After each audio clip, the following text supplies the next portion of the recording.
তো hello guys, আশা করি তোমরা সবাই ভালো আছো। তোমরা হয়তো অনেকে নারুটো দেখেছো। আজ আমরা এক্সপ্লেন করতে যাচ্ছি নারুটো নেক্সট জেনারেশন অর্থাৎ বোরুটো অ্যানিমে নিয়ে। এখানে আমরা নারুটো অ্যানিমের অনেকে ছেলে মেয়েদের দেখতে পারবো। তাছাড়াও এখানে ওতসুতসুকিদের সাথে ব্যাটেলও দেখতে পারবো। তাহলে আর দেরি না করে শুরু করা যাক বোরুটো অ্যানিমের প্রথম এপিসোডের এক্সপ্লেনেশন। তো এপিসোডের শুরুতে দেখতে পাই বরুটো কাওয়াকির সাথে লড়াই করছে। বরুটো বলছিল আমার বিশ্বাসই হচ্ছে না যে তুমি এতটা নিচে নেমে গেছো কাওয়াকি। তো কাওয়াকি বলে যে আমি তোমাকে সেখানেই পাঠাবো যেখানে আমি 7th হোকাগেকে অর্থাৎ নারুটোকে পাঠিয়েছি।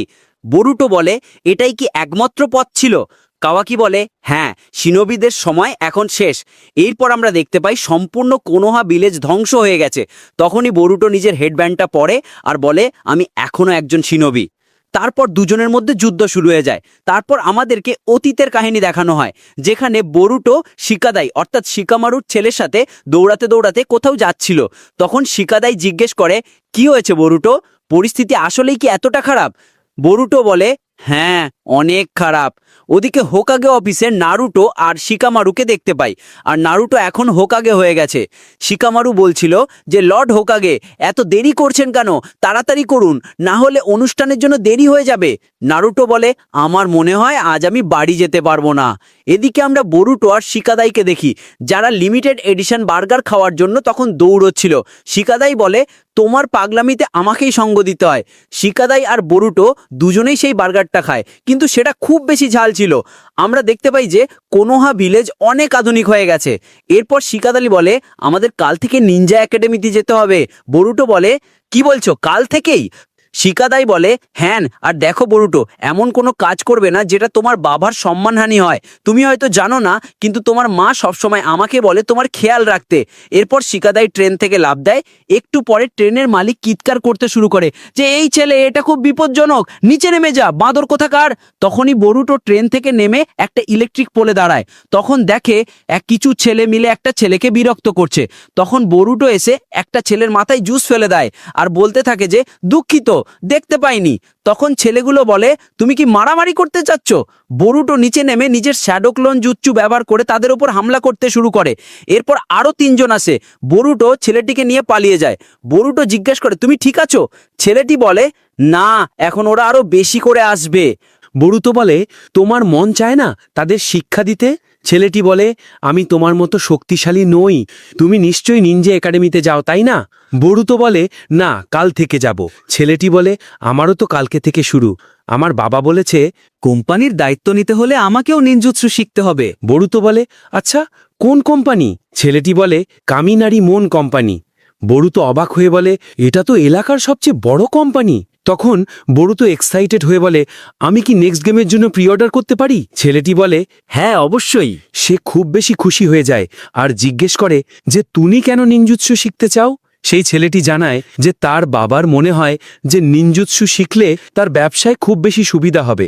তাই বরুতো জিজ্ঞেস করে যে তুমি কি সত্যি একজন নিনজা হতে চাও? ছেলেটি বলে আমি আসলে নিনজা হতে চাই না, কিন্তু আমার বাবার কথা এড়িয়ে যাওয়াও তো ঠিক নয়। বরুতো বলে যে এটা নিয়ে চিন্তা করো না, তোমার যেটা সঠিক মনে হয় সেটা করো। এমনিতেও আমার বাবা বকাবকি করতে আশেপাশে থাকেন না, কিন্তু মায়ের কাছ থেকে সবকিছু লুকোনো একটু কষ্টকর হয়ে যায়। তখন বরুটোর মনে পড়ে অনেক দেরি হয়ে গেছে। সে বলে আমার মা রেগে গেলে অনেক ভয়ঙ্কর হয়ে যায়। সেই ছেলেটি বলে যে এই তো তুমি বলছিলে যে তোমার কোনো সমস্যা নেই। বরুতো বলে বাবার ব্যাপারটা আলাদা, এখানে মায়ের কথা, সে খুব বেশি ক্রেজি। বরুতো বলে যে ডেঙ্কি, তুমি কখনো মাথা নিচু করবে না, ওদেরকে উচিত শিক্ষা অবশ্যই দিও। তারপর সে ঘর থেকে চলে যায়। ডেঙ্কি এরপর নিজের ক্যানগুলো ট্র্যাশে ফেলার চেষ্টা করে আর সে সেটা করেও ফেলে। বরুতোর কথা তার মনে খুব লেগেছিল। কিছুক্ষণ পর বরুতো নিজের বাড়ি যায়। হিনাটা বলছিল যে আরে তুমি তো ডিনারের জন্য তাড়াতাড়ি আসতে চেয়েছিলে, কিন্তু বরুতো শিকাদাইয়ের ওপর দোষ চাপিয়ে দেয় যে সেই দেরি করিয়েছে। তখনই পেছন থেকে হিমামারি আসে আর তার কাঁধে চড়ে বসে। কিছুক্ষণ পর হিনাটা তাদের দুজনকে খাবার দেয় আর বলে আমার তো বিশ্বাসই হচ্ছে না কাল থেকে তোমরা একাডেমিতে জয়েন করবে, আর তোমার বাবা কিন্তু একাডেমি তো অনেক কুল ছিল। বরুতো বলে এই কথা অনেক শুনেছি। হিনাটা বলে আজকে ভেবেছি তোমাদের বাবা বাসায় আসবে, কিন্তু এলো না। বরুতো বলে এটা কি নতুন কিছু? বরুতো বলে তিনি তো শুধু আমাকে উপেক্ষা করেই এসেছেন, তার কোনো যায় আসে না। হিনাতা বলে এমন চিন্তা করো না, এই ভিলেজটা নিরাপদ আছে তো, শুধু তোমার বাবা আর বাকি লোকেদের জন্যেই। বরুতো জানায় যে এই ভিলেজে তো কেন শত্রু নেই, তাহলে তিনি কাদের থেকে সবাইকে বাঁচাচ্ছেন। হিনাতা বলে যে দেখো বরুতো, শুধু নিনজাদের লড়াই করাই কাজ নয়, হোকাগের কাছে প্রচুর কাজ থাকে, তুমি এই সব কার একাডেমিতে গিয়ে শিখে যাবে। এরপর বোরোটো ঘুমাতে যায় আর তার বাবার ছবি দেখে বলে ফালতু একটা। এরপরে আমরা আগের ছেলেটিকে প্রতিবাদ করতে দেখতে পাই। তখন তার বাবা তাকে একটা থাপ্পড় দেয় আর তার বাবা বলে দেনকি, তোমাকে কোম্পানির দায়িত্ব নিতে হবে, তাছাড়া নিজেকে রক্ষা করতেও একাডেমিক ট্রেনিং লাগবে।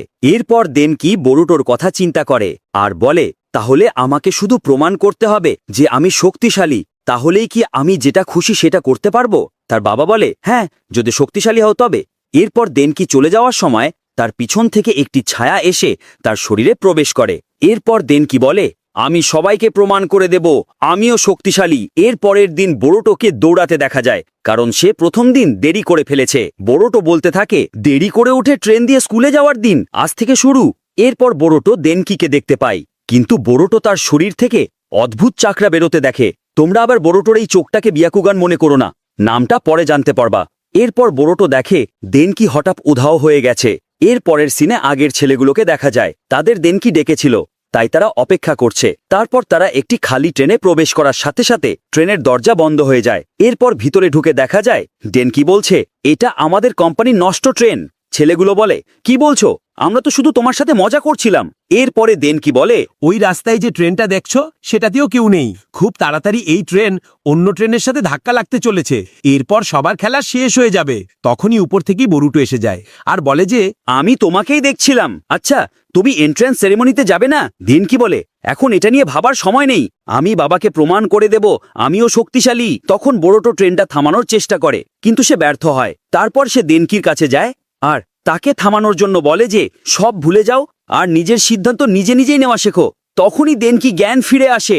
তারপর সেই ছেলেগুলো বলছিল যে সামনে থেকে আরেকটা ট্রেন আসছে, তাড়াতাড়ি কিছু করো। তো বোরোটো ট্রেনের উপরে উঠতে শুরু করে আর নিজের শ্যাডো ক্লোনজুৎসু ব্যবহার করে। ঠিক তখনই তার পা পিছলে যায় আর পড়ে যেতে থাকে, আর তখন দেনকির কাছে সাহায্য চায়। তখন আমরা দেখতে পাই দেনকির ভেতর থেকে ওই নীল চাকরাটা চলে যাচ্ছে। তারপর দেনকি এসে বোরোটোকে ধরে আর বোরোটো গিয়ে একটা লিভার টেনে দেয়, যার ফলে সেই ট্রেন আলাদা আলাদা লাইনে চলে যায়। তখন দেনকি পড়ে যেতে থাকে আর বাকি যারা ছিল তারা এসে সবাই দেনকি এবং বোরোটোকে ধরে ফেলে। ভিতরে এসে বোরোটো বলে এটা অনেক মজার ছিল। সবাই বলে ওঠে একদমই না। কিছুক্ষণ পর সবাই বিশ্রাম নিচ্ছিল, কিন্তু বেশি সময়ের জন্য নয়, পেছন থেকে আরো একটা বগি চলে যায়। তো বরুটো তাদের তিনজনকে অন্য বগিতে পাঠিয়ে দেয়, কিন্তু বরুটো আর ডেঙ্কি থেকে যায়। তারা বলে আমাদের কোথাও যেতে হবে। তারপর সে লিভার টেনে দেয়। ওদিকে আমরা দেখতে পাই নারুটো নতুন ছাত্রদের সামনে বক্তৃতা দিচ্ছিল। এদিকে সবাই জেনে যায় যে বরুটো অনুপস্থিত। হঠাৎ নারুটো ওপরে দেখে ওপর থেকে একটা ট্রেন তার স্টোন ফেসের ওপরে পড়ছে, আর সেটা পড়ার পরে তার অর্ধেক মূর্তি ভেঙে ফেলে। বরুটো ট্রেনের ওপর দাঁড়িয়ে বলে বরুটো উজুমাকি এসে গেছে। এটা দেখে সবার অবস্থা খারাপ হয়ে গিয়েছিল যে এটা কি হলো। কিছুক্ষণ পর কোনাহামারু সোজা বরুটোর কাছে আসে আর তাকে ধরে ফেলে। তখন বরুটো বলে আমাকে ছেড়ে দাও বড় ভাই কোনাহামারু। তখনই সেখান থেকে ডেঙ্কিও বাইরে আসে। কোনাহামারু বলে তোমার সাথে কি আর একটা ছেলেও আছে? কোনাহামারু বরুটোকে বলছিল তুমি আমাকে প্লিজ সেনসেই বলে ডাকো, বুঝেছ? তারপর সন্ধ্যায় শিকামারু এসে বলে শহরের ক্ষতি কামিনারিমন কোম্পানি সারাতে টাকা দেবে, আর কোম্পানির মালিক এত কিছুর পরও সন্তুষ্ট, কারণ বরুটোর জন্য তার ছেলে পাল্টে গেছে। এর পরের দিন বরুটো আর ডেঙ্কি একসাথে একাডেমিতে যেতে দেখা যায়। তারা আগের দিনের ঘটনা নিয়ে আলোচনা করছিল। ডেঙ্কি বরুটোকে বলে তোমার শাস্তি পাওয়া উচিত হয়নি। বরুটো বলে এটা কোনো ব্যাপার না।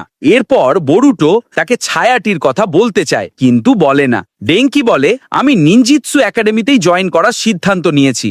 বরুটো বলে তোমার বাবার জন্য? ডেঙ্কি বলে না, আমার মনে হয় নিনজিৎসু অনেক প্রয়োজনীয়। তাই বরুটো বলে অনেক ভালো হয়েছে যদি এইটাই তোমার ইচ্ছে হয়। তারপর তার বাবার স্টোন ফেসের দিকে তাকায় আর বলে আমি যে রাস্তা নেই এতে তোমার কোনো হাত থাকবে না, আমি নিজে রাস্তা চলবো, কারণ এটা আমার স্টোরি। এখানেই এই এপিসোড শেষ হয়। তো গাইস, তোমরা যদি আমাদের চ্যানেলে নতুন হও তবে আমাদের চ্যানেলটাকে সাবস্ক্রাইব করে বেল আইকন অবশ্যই অন করে রাখবে, নয়তো পরের এপিসোডগুলি আপলোড করলে খুঁজে পাবে না। আর যদি ভিডিওটি ভালো লাগে তাহলে ভিডিওটিতে লাইক করে দিবে। সবাই ভালো থাকো, দেখা হবে পরের ভিডিওতে।